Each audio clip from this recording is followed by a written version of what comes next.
닮아갈까요? 옆집 아저씨, 옆집 아줌마를 닮아갈 일은 없겠죠. 부모의 성격이나 부모의 성품을 닮아갈 수밖에 없습니다. 왜냐하면 그 자녀들은 누구 안에서 자라가기 때문에, 부모 안에서 자라가기 때문에 그렇습니다. 그래서 부모 안에서, 어떤 부모 안에서 자라가느냐에 따라서 자녀의 성품과 성격의 방향이 이렇게 나뉘어짐을 볼 수 있습니다. 물론 아이들이 자라가면서요, 어떠한 각자 처한 상황이 이렇게 달라지다 보면, 어떤 다른 상황에 처하다 보면 나는 그런 성향이 아닌데 그 아이가 처한 상황 때문에 아이의 성품이나 성향이 바뀌기도 합니다.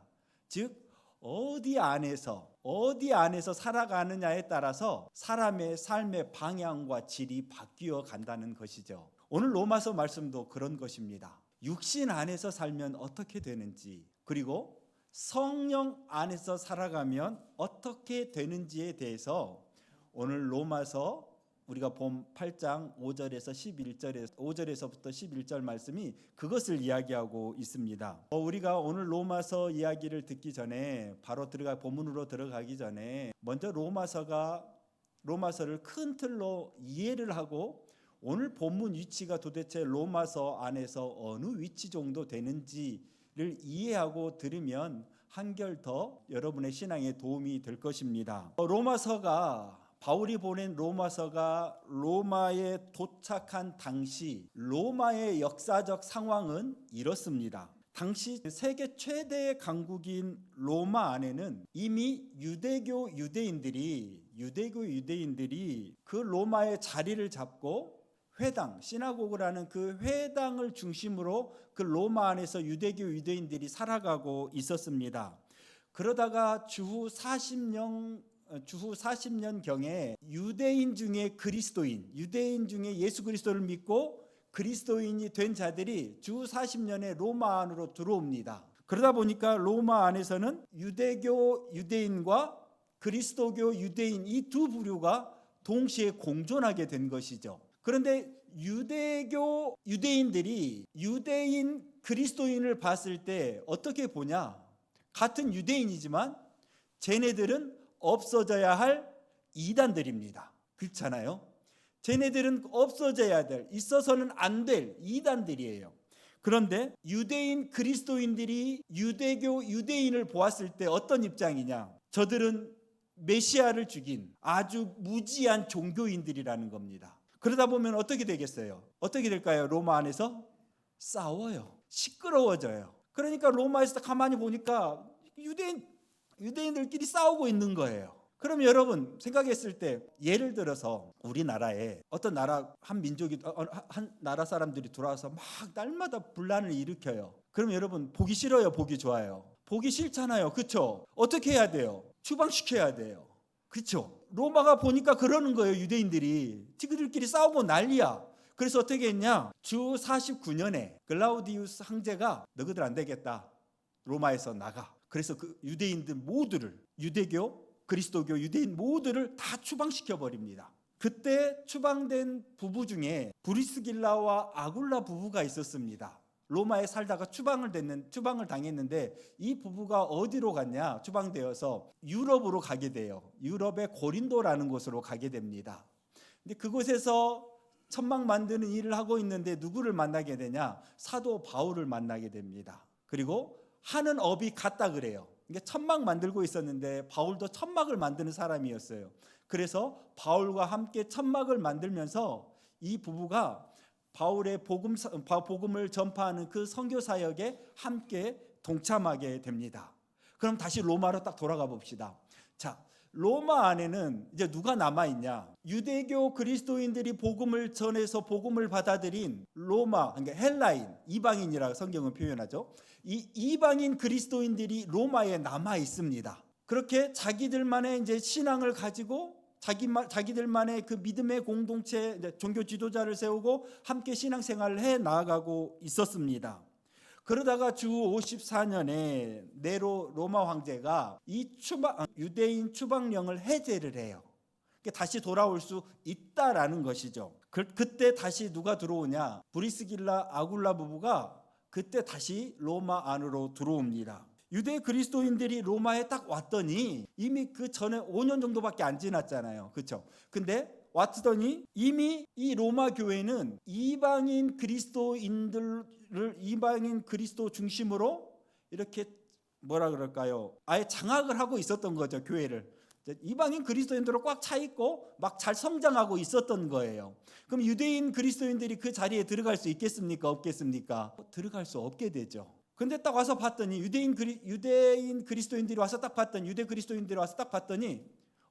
얘네들이 전혀 율법으로부터 자유로워지고 지켜야 될 정결법이나 어떠한 절기를 지키지 않고 자유롭게 신앙생활을 하는 거예요. 유대인들은 율법을 여전히 존중하면서 신앙의 일부로 여기며 살아가는데 쟤네들은 다르네. 왜 쟤네들은 저렇게 살지 않지? 라고 하면서 다시 무엇이 일어나냐? 충돌이 일어납니다. 어처구니 없죠. 그렇게 로마 교회가 분란이 나자, 이렇게 딱 분란이 나자 바울이 로마서를 통해서 교회가 하나 되는 방법을 이렇게 제시를 해줍니다. 그것이 뭐냐? 복음입니다. 복음. 한번 이것을 좀 더 쉽게 한번 우리 교회를 비유로 한번 들어볼까요? 우리 교회는 지금 현재가 대략 처음 우리 교회를 시작할 때, 개척할 때 시작한 사람들이 약 절반 정도 되고, 그리고 새로 이렇게 들어오신 분들이 절반 정도 됩니다. 지금 봤을 땐 새로 오신 분들이 더 많기는 한데 절반 정도 돼요. 근데 무슨 일인지 몰라도 무슨 일인가 있어서 원래 개척했던 사람들이 무슨 일인지 몰라도 갑자기 다 나가게 됐어요. 그럼 이 교회에 누가 남아요? 예담교회. 새로 들어오셨던 분들이 이 교회에 남아 있습니다. 그러면 어떻게 해야 돼요? 새로운 목사님도 모시고 교회를 더 든든히 만들어 가실 것 아닙니까? 근데 그분들이 새로 오신 분들이, 등록하신 분들이 정말 이 교회를 그 새로운 목사님과 함께 새로운 목회 방향을 따라서 교회를 잘 만들어가고 서로 연합해서 하나가 되어가고 있었어요. 잘 커가고 있었어요. 그래서 5년이 지나고 나서 나갔던 그 개척자 멤버들이 다시 예담교회 안으로 들어오게 됩니다. 딱 들어와서 봤더니 왜 이전에 김성빈 목사랑 같이 했던 순모임을 안 하고 있지? 왜 이 사람들은 한 달에 한 번씩 재직회를 안 하고 있지? 왜 이 사람들은 이전에 했던 것들 왜 안 하고 있지? 하면서 뭐가 나겠어요? 그럴 때 이렇게 생각하면 어떤 사태가 일어나냐? 분란이 일어납니다. 그렇죠? 야, 너희들 이전에 했는데 왜 안 해? 왜 이거 안 하는 거야? 야, 이러면 교회가 제대로 굴러가겠어? 하면서 서로 분란이 일어나겠죠. 근데 사도 바울이 이렇게 분란이 나는 교회에 하나 되는 방법, 이 방법을 제시를 해주는데 그것이 무엇이다? 복음이다. 그래서 로마서는요, 복음을 증거를 목적으로 쓰여진 책이 아니라, 복음을 증거하기 위한 목적으로 쓰여진 책이 아니라 교회의 하나됨을 위해 무엇이 필요하다? 복음이 필요하다. 그러니까 교회의 하나됨을 위해서 복음을 제시한 책이 로마서입니다.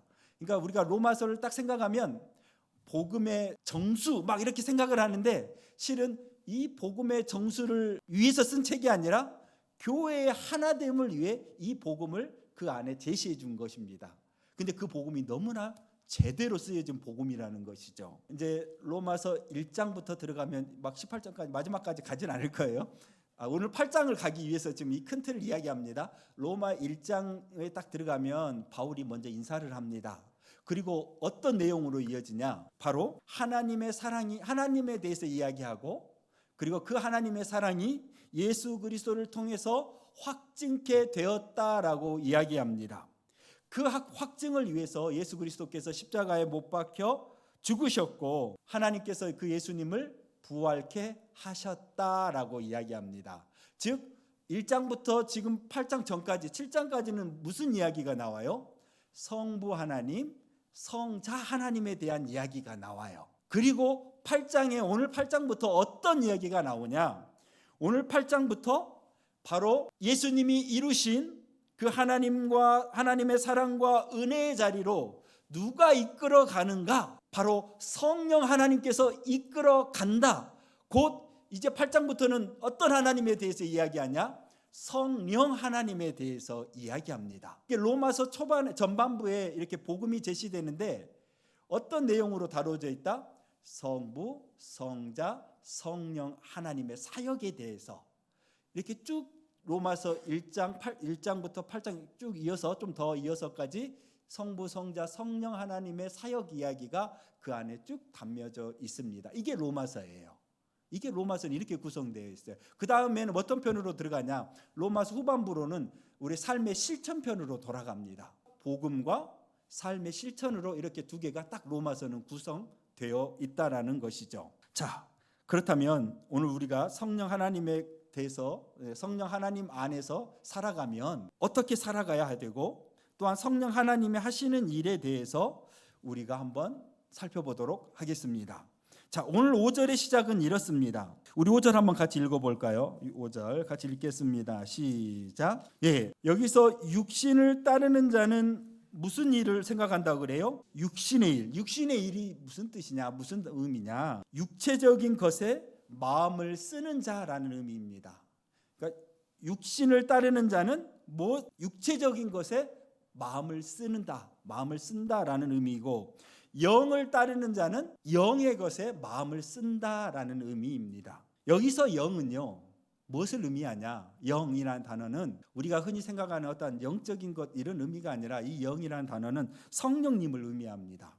즉 육신을 따르는 자는 육신의 일에 마음을 쓰고, 성령을 따르는 자는 성령의 일에 마음을 쓴다라는 의미이죠. 참고로 5절에서부터 11절까지 보다 보면 영이라는 단어가 몇 번 나와요. 근데 우리가 영이라는 단어를 이렇게 쓸 때 따로 이게 우리 개역 개정은 구분하지 않고 써가지고 헷갈릴 수가 있는데, 5절에서부터 11절에 쓰인 이 영이라는 단어는 10절에 보면 영은 의로 말미암아 살아있는 것이니라라는 이 단어, 여기에서 나오는 영은 우리 사람의 영혼을 의미하고, 나머지 영은 성령님을 의미합니다. 그러니까 여러분들이 로마서를 읽을 때 막 영이라는 단어가, 똑같은 영이라는 단어가 계속 나오다 보니까 도대체 이 영은 뭐고 저 영은 무엇인가라고 헷갈릴 수가 있는데, 보통 영이라는 단어가 나오면 보통 성령님을 의미하고, 또한 어떤 그 영이라는 단어에 좀 추가적인 설명이 있는 걸 자세히 보면 어쩔 때는 사람의 영혼을 의미하는 단어도 있다는 거. 그래서 구분해서 읽어야 돼요. 적어도 오늘 본문 안에서 5절에서 11절 사이에 10절 빼고는 나머지 영은 뭐다? 성령님이다. 그래야지 성경이 제대로 읽혀요. 그러니까 영이라고 하면 막 갑자기 사람들이 영이라고 하면 어떤 막 신비롭고 이상한 것을 생각하는데, 아니요, 이것은 분명히 성령님을 의미합니다. 그리고 5절 말씀은 5절에서 뒷부분에 영의 일을 생각하나니, 생각하다라는 이 단어 뜻은 어떠한 입장을 취하다라는 의미예요. 어떠한 입장을 취하다. 즉 5절 말씀은 육신을 따르는 자는 육신의 입장을, 성령을 따르는 자는 누구의 입장을? 성령의 입장을 취한다라고 이야기합니다. 그러면서 육신을 따르는 자의 입장에 선 자는, 즉 성령 안에서 살아가는 자는 무엇을? 성령 안에서 살아가는 자는 생명을, 육신 안에서 육신을 따라 살아가는 자는 무엇을? 죽음을 얻게 된다라고 이야기하죠. 즉 삼위일체 하나님으로부터 분리된 자는 죽음이요, 형벌을 받게 되고, 성령 안에서 살아가는 자는 하나님이 주시는 영원한 생명과 평안, 곧 완전한 만족을 얻게 된다라는 의미입니다. 여러분, 서로가 완전히 다른 입장에 서가지고 서로 고집하다 보면 서로가 하나가 될 수 있겠습니까? 없겠습니까? 서로 완전히 다른 입장에서 자기의 고집을 굽히지 않고 계속 자기의 고집을 따라서 그 입장에 서서 이야기하다 보면 하나가 절대 될 수 없죠. 결국 뭐가 돼요? 원수가 됩니다. 그렇잖아요. 서로 다른 입장에서 이야기하다 보면 나중에 원수가 돼요. 오늘 7절 말씀이 바로 그 말씀입니다. 육체적인 것에 마음을 쓰는 자가 어떻게 8절 말씀처럼 하나님의 기쁨이 될 수 있겠습니까? 자기 육체의 마음을 쓰는 자가 자기 만족과 기쁨을 위해 살지 결코 하나님의 기쁨을 위해 그들이 살지는 않는다라는 것입니다. 그러면서 바울은 어떤 사람이 그리스도의 사람인지 9절에서 설명을 해주는데요. 하나님의 영이 거하는 자, 그리스도의 영이 거하는 자, 육신을 떠나 성령에 거하는 사람이 곧 그리스도의 사람이라고 합니다. 성령을 9절에서 뭐라고 표현하냐면은 하나님의 영, 그리스도의 영이라고 말합니다. 즉 성령님은 우리를 누구에게로 인도해 가느냐? 성령님은 우리를 예수님께로, 성령님은 우리를 하나님께로 인도해 내시는 영이십니다. 그 성령님이 없는 자는 진정한 그리스도의 사람, 그리스도인이 아니라는 거예요. 그럼 우리가 이렇게 또 질문해 봐야죠. 그럼 내 안에도 성령님이 살아 계시는가? 내 안에 성령님이 계시는가? 아니면 나는 입만으로 그냥 나는 그리스도인이라고 혼자 떠벌리고 다니고 있지는 않는가? 라고 질문해 봐야 합니다. 성령이 있는 자가 그리스도인이라는 거예요. 여러분 안에 그 성령님이 살아 계십니까? 라고 물으면 쉽게 대답하지 못합니다. 왜요? 성령님은 전혀 보이지도 잘 느껴지지도 않기 때문에 그렇습니다. 그런데 이 부분은 좀 쉽게 생각하시면 됩니다. 어려운 거 아닙니다. 여러분들이 예수님을 나의 구주로 하나님의 아들로 고백하고 계십니까? 만약에 그렇게 고백하고 계신 분들이 있다면 그분 안에는 성령님이 계십니다.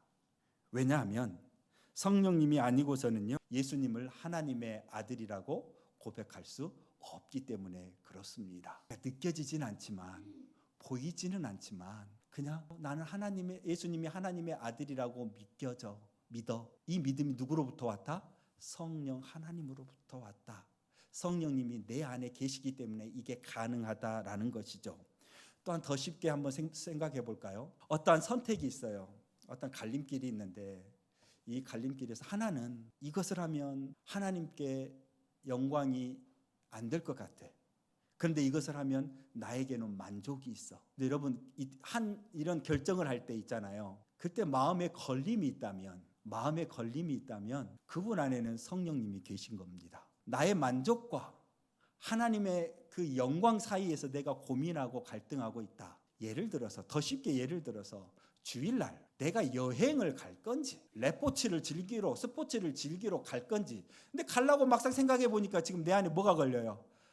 오늘 주님 만나러 가는 주일인데 이게 갈등이 있다면 적어도 그 사람 안에는 성령님이 계시다는 겁니다. 성령님이 안 계시면 어떻게 하겠어요? 쉬는 날인데 놀러 가야지. 오늘 공 좀 한번 필드에 나가서 공 좀 한번 쳐봐야지. 오늘 마음껏 나가서 한번 즐겨봐야지. 오늘 식구들끼리 일요일인데 한번 마음껏 놀러 가야지. 이 생각하죠. 근데 성령님이 계시면 그 안에서 갈등이 일어나요.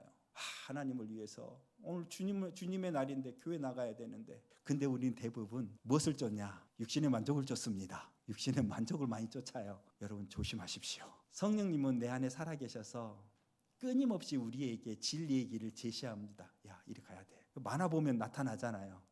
요즘 보면 제 아들들도 가끔 유튜브를 보고 흔한 남매 보고 있으면 중학생인 아들도 가끔 흔한 남매를 보고 있더라고. 그리고 뚜시기를 보고 있더라고. 우리 어르신들은 뭐 뚜시기가 뭐고 흔한 남매가 뭔지 잘 모르실 건데 그 뚜시기를 보면서 뚜시기가 어떤 갈등에 빠지면 천사와 악마가 이렇게 딱 나타나가지고 유혹을 해요. 성령님도 그런다는 겁니다. 우리 삶 속에 성령님이 나타나셔서 너는 진리의 길을 걸어가야지, 십자가의 길로 가야지, 끊임없이 우리를 그쪽으로 인도하고 있는데 우리의 속사람은, 우리의 육은 나의 만족을 쫓아간다는 거예요. 그 사람 안에 성령님이 없다라는 것이 아닙니다. 그 안에 성령님이 계시기 때문에 그 갈등이 생기는 거예요. 여러분 안에 성령님이 계십니까? 안 계십니까? 이제 좀 답이 쉽게 나오죠. 내 안에 성령님이 계시는구나. 근데 혹시 여기서 아무런 갈등이 없다? 내 안에는 성령님이 없구나. 이렇게 생각하면 됩니다. 성령님 안에서 그리스도의 사람 된 자에게 10절에서 뭐라고 이야기하냐? 또 그리스도께서 너희 안에 계시면 몸은 죄로 말미암아 죽은 것이나 영은 의로 말미암아 살아있는 것이니라. 즉 그리스도의 사람은, 아니 세상의 모든 사람은 죄로 말미암아, 우리 육체는 죽어요 안 죽어요? 죽습니다. 여러분 예수 안 믿으면 지옥 가나요? 이건 틀린 말입니다. 예수 안 믿으면 지옥 가는 게 아니라요, 사람은 태어나면 원래 지옥 가게 되어 있어요. 왜요?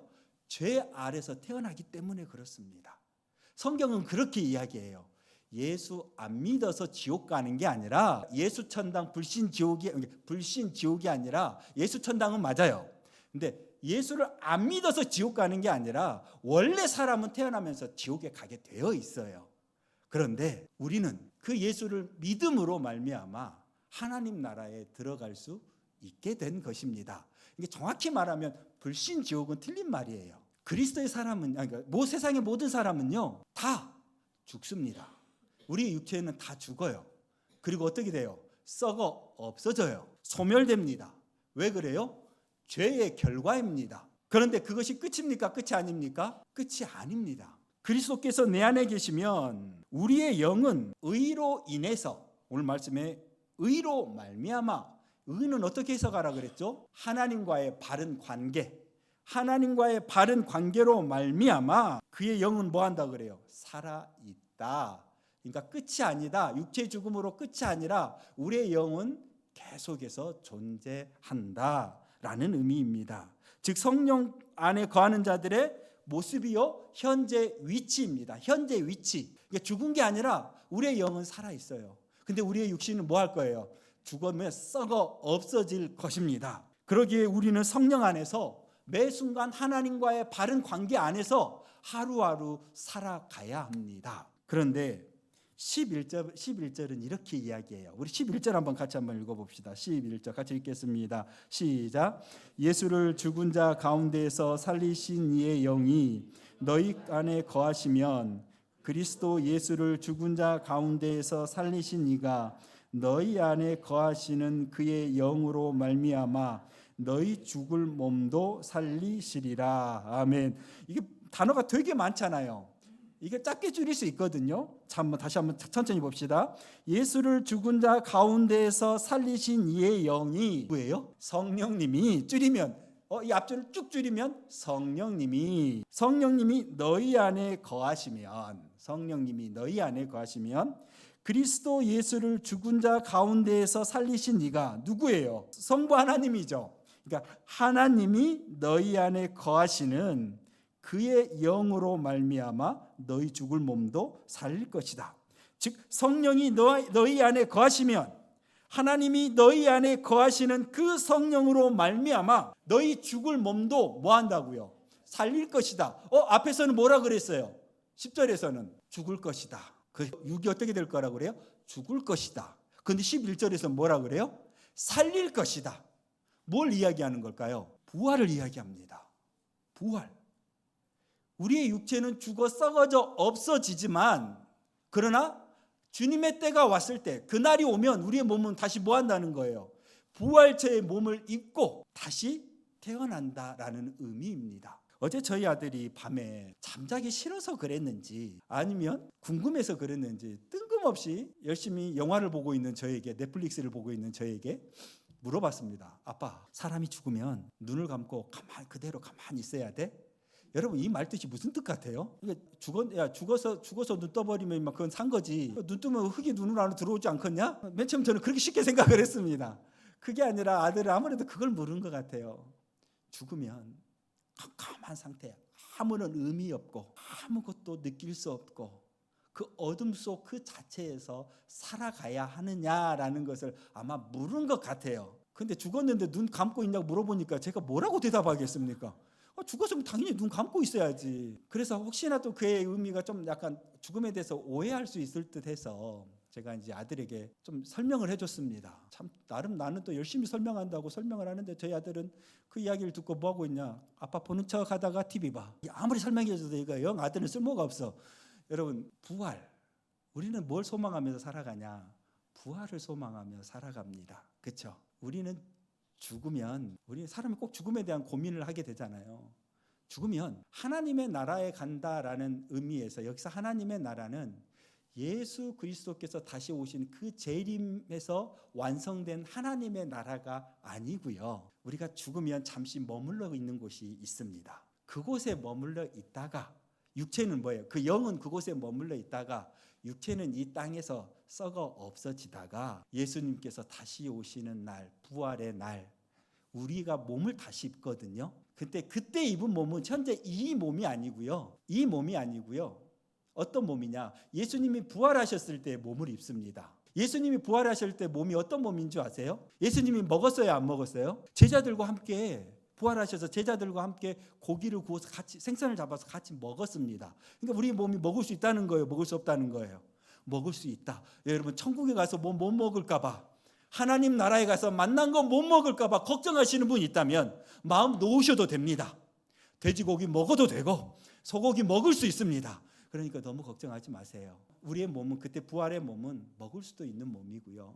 근데 부활하신 예수님께서 보면 제자들이 있는 곳에 나타나셔요. 근데 이런 공간에 닫혀 있는데, 이런 공간이 딱 닫혀 있는데 예수님께서 갑자기 제자들 앞에 짜잔 하고 나타났습니다. 이 벽 사이를 뭐 했다는 거예요? 이 벽 사이를 뚫고 다니셨다는 거예요. 공간에 매여요, 안 매여요? 안 매여요. 시간에 매여요, 안 매여요? 안 매여요. 여러분, 여기는 어디예요? 순창입니다. 우리는 순창에 매여 살잖아요. 그렇죠? 그리고 만약에 제가 좋아하는 영덕에 가려면 여러분, 영덕에 어떻게 가야 돼요? 시간을 지나서, 시간을 보내서 영덕에 도착해야 됩니다. 근데 우리 부활의 몸은 어떻게 되냐? 여기가 순창이자 여기가 영덕이 될 수도 있고요. 굳이 시간의 공간에 매일 필요도 없는 몸을 입게 된다는 거예요. 전혀 다른 육체를 입고 우리는 살아갑니다. 즉 우리의 육체는 썩어서 없어지지만, 죽어서는 썩어서 없어지지만 우리는 부활체로서 살아간다는 것이죠. 여러분, 이 부활의 사건은 누구의 사건이냐? 예수님의 사건입니다. 그렇죠? 누가 부활했어요? 예수님이 부활했어요. 그런데 이 부활의 사건이 예수님 안에서만 머문 게 아니고요, 삼위일체 하나님의 사건으로 이어지는 겁니다. 어떻게 되냐? 부활케 하신 성부 하나님, 부활하신 성자 하나님, 우리의 몸을 부활케 하실 성령 하나님, 삼위일체 하나님의 부활의 사역이 함께 이렇게 연결되는 것입니다. 성령 하나님은 우리의 믿음을 통해서 우리를 부활의 소망으로, 부활의 생명으로 친히 인도해 가십니다. 오늘 좀 설명이 길었습니다. 이제 말씀을 정리하겠습니다. 오늘 말씀은 우리에게 결단을 요구합니다. 육체적인 것에 마음을 쓰는 사람으로 살아가시겠습니까? 아니면 성령의 마음을 두고 영적인 것에 마음을 쓰는 사람으로 살아가시겠습니까? 여러분, 선택하라는 겁니다. 그리스도인들 가운데에서도 여전히 육체적인 것에 마음을 두고 세상의 것에 소망을 두고 내 만족과 기쁨이 우선인 자들도 있습니다. 혹시 우리 예담교회 교우님들 가운데 그런 분이 있다면 스스로에게 한번 신중하게 한번 질문해 보셔야 합니다. 나는 성령님이 거하시는 그리스도인이 맞는가? 나는 성령 안에서 살아가는 그리스도인 맞는가? 혹시 나는 입만 살아있는 그리스도인은 아닌가? 라고 스스로에게 한번 진짜 신중하게 질문해 보셔야 합니다. 우리 앞에서 말한 것처럼 그리스도인은 현재를 소망하며 살아가는 자들이 아니라 우리는 영원을 소망하며 살아가는 자들이 그리스도인입니다. 영원한 하나님의 나라, 영원한 생명, 그 부활을 소망하며 살아가는 자들이 그리스도인입니다. 그래서 우리는 세상 사람들과 똑같이 세상의 소망을 갖고 살아갈 수가 없습니다. 우리의 입장은 언제나 나를 성부, 성자, 하나님께로 이끄시는 그 성령님의 뜻에 두어야 합니다. 그러기에 우린 나와 함께 하시는 그 성령님의 음성에 귀를 기울이며 살아가야 합니다. 그리고 그분의 도우심과 이끄심 가운데 우리는 살아가야 합니다. 앞에서 성령님의 음성에 귀를 기울인다라고 말해서 이 말을 좀 신비롭게 생각하시는 분이 있을 줄 모르겠습니다. 갑자기 성령님께서 내 귀에 대고 성빈아 오늘은 비빔밥을 먹거라 이렇게 말씀하시진 않고요. 이런 뜻이 아니고요. 성령님의 음성에 귀를 기울인다라는 말은 내 삶 가운데 함께 하신, 늘 함께 하시는 그 성령님이 나를 하나님께로, 그리고 내 삶에 하나님의 신실하심을 온전히 이루실 것을 내가 신뢰한다라는 의미입니다. 곧 내 삶을 누가 이끌어 가신다? 성령 하나님께서 이끌어 가신다. 그러기에 내 삶에 일어나는 모든 일 앞에 나는 순종하며, 하나님께서 비록 지금 내 앞에 일어나는 일들이 어둡고 힘들고 고난처럼 느껴질지 모르지만, 그러나 성령 하나님은 이 고난을 통해서도 나를 복된 길로, 선한 길로 이끌어 가실 것이라는 그 신실하심을 확신하며 살아간다라는 의미입니다. 그런 의미에서 오늘 26장 8장 26절 27절 말씀, 우리 로마서 8장 26절과 27절 말씀 우리 같이 한번 읽어보도록 하겠습니다. 로마서 8장 26절과 27절 우리 같이 한 목소리로 읽어보겠습니다. 시작. 이와 같이 성령도 우리의 연약함을 도우시나니 우리는 마땅히 기도할 바를 알지 못하나 오직 성령이 말할 수 없는 탄식으로 우리를 위하여 친히 간구하시느니라. 마음을 살피시는 이가 성령의 생각을 아시나니 이는 성령이 하나님의 뜻대로 성도를 위하여 간구하심이니라. 아멘. 그 선하시고 좋으신 성령님의 음성에 우리가 항상 귀 기울이며 순종하며 살아가는 우리 예담교회 교우님들 되길 주님의 이름으로 축복드리겠습니다. 우리 같이 기도하겠습니다. 아버지 하나님, 우리가 매 순간 성령님 안에서 성령님의 음성에 귀를 기울이며 순종하며 살아가는 생명의 사람, 진정한 그리스도인들이 되게 하여 주시옵소서. 예수님의 이름으로 기도드립니다. 아멘.